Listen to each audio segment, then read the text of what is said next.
जय हिंद। स्वागत है आपका अपना यूट्यूब चैनल आनंद क्रेजी क्लासेज में। और आज की क्लासेज में हम पढ़ेंगे ज्योग्राफी 2020 का जो ऑब्जेक्टिव क्वेश्चन है उसका सबसे पहले हम सेट शुरू करेंगे 2020 का ऑब्जेक्टिव क्वेश्चन। फिर उसके बाद अगले वीडियो में सब्जेक्टिव क्वेश्चन लेकर के आएंगे। वीडियो को आप थोड़ा सा लाइक कर दीजिएगा, शेयर कीजिएगा। कोई भी समस्या हो तो मेरे बोर्ड पर जो आपका नंबर लिखा हुआ है आप देख लीजिए, यहाँ पर आप कॉल कर सकते हैं, कॉन्टैक्ट कर सकते हैं। चलिए तो क्वेश्चन की शुरुआत करते हैं। 1 नंबर कहता है कि भारत की जनगणना के अनुसार निम्नलिखित में से कौन सा नगर की परिभाषा का अंग नहीं है।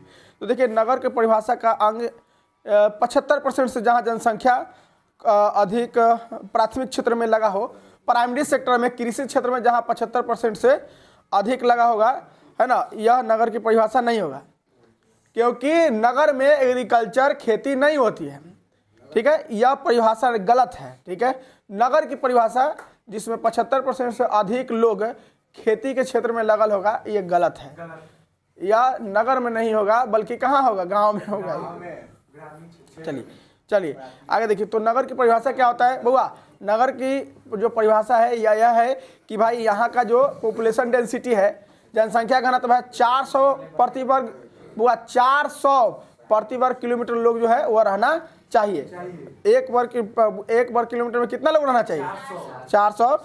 हाँ, गांव की जो आबादी होती है, ठीक है ना, वहाँ जैसे मान के चलिए कि अभी 70% 75% होता है, ठीक है ना, तो वहाँ की जो है 400 बाकी बात देने रहेगा तो बाकी बात कितने चल जाएगा।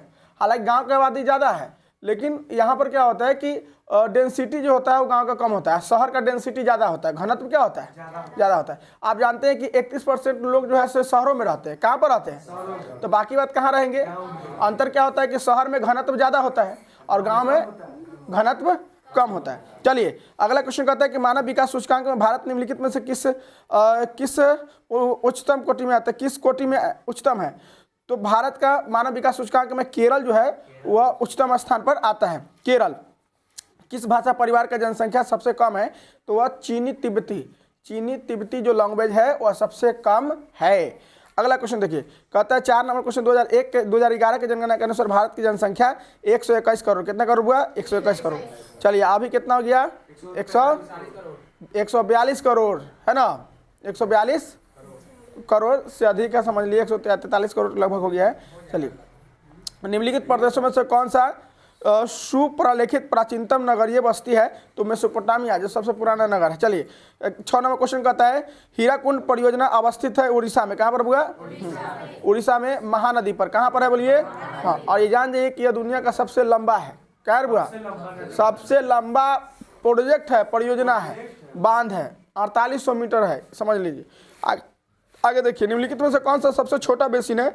तो तापी जो बेसिन है सबसे छोटा बेसिन है। निम्नलिखित में से कौन रेशेदार फसल है ना, फाइबर क्रॉप्स? ये आ जाएगा कपास। क्या आ जाएगा? कपास। हाँ, हरित क्रांति यानी ग्रीन रेवोल्यूशन, हरित क्रांति खाद्यान्न उत्पादन से संबंधित है। किससे संबंधित है? चलिए, निम्नलिखित में से कौन भारतीय कृषि की समस्या है? तो विखंडित जोत है, निम्न उत्पादकता है, अनियमित मानसून है, ये सभी समस्या है। मुंबई का पहला आधुनिक सूती मित्र का मिल जो है वह स्थापित हुआ, आधुनिक सूती मिल मुंबई में। इसके देखिए क्यों? क्योंकि मुंबई एक पोर्ट है। क्या है हुआ? पोर्ट है, वहाँ एक फिनेंशियल सेंटर है, वित्तीय केंद्र है, वहाँ कपास उत्पादक क्षेत्र है, इनमें सभी, तो इसलिए वहाँ पर वह सूती वस्त्र का कारखाना लगाया गया था मुंबई में। वहाँ सब चीज़ आपको सुविधा उपलब्ध मिलेगा, इसलिए।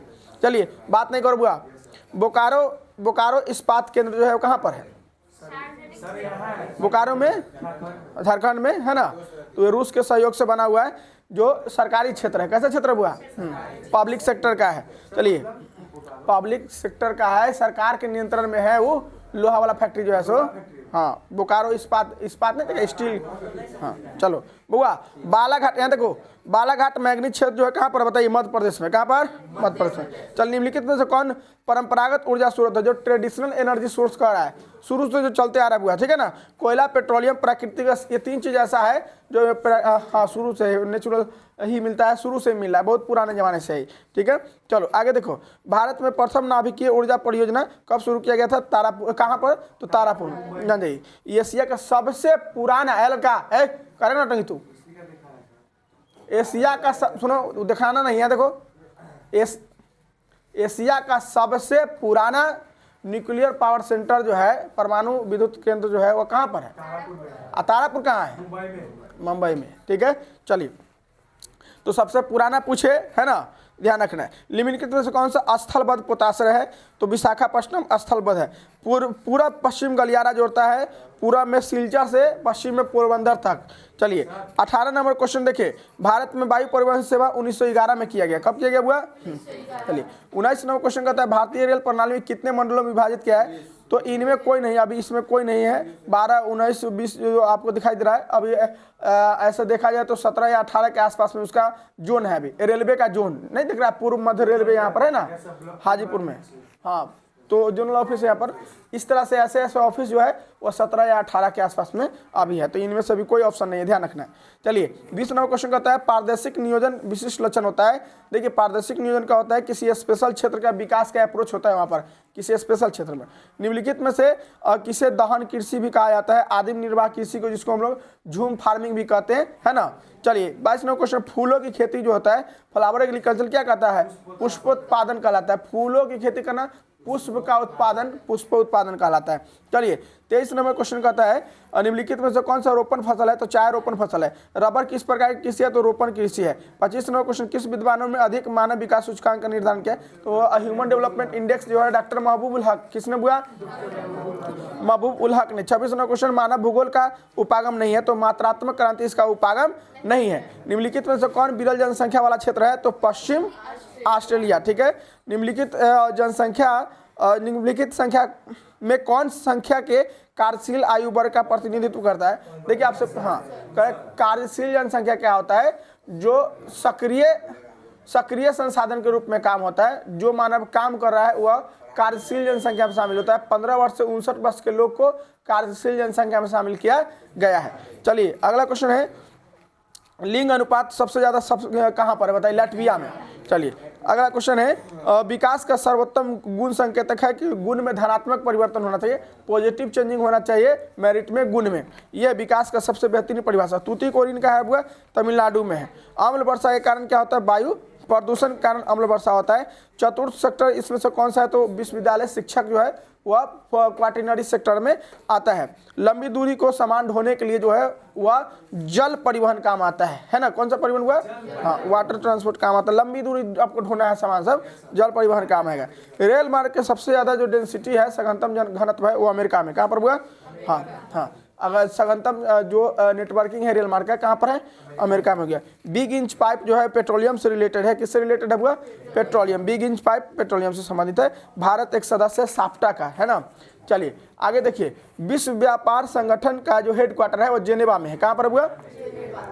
पर्वतीय प्रदेश में किस प्रकार की प्रतिरूप का अधिवास पाया जाता है? तो जो पर्वतीय प्रदेश में घर होता है सीढ़ी नुमा होता है, स्टेप बाय स्टेप करके घर बनाया जाता है। अगला क्वेश्चन कहता है, निम्नलिखित आर्थिक क्रियाओं में कौन ग्रामीण अधिवासों से संबंधित है?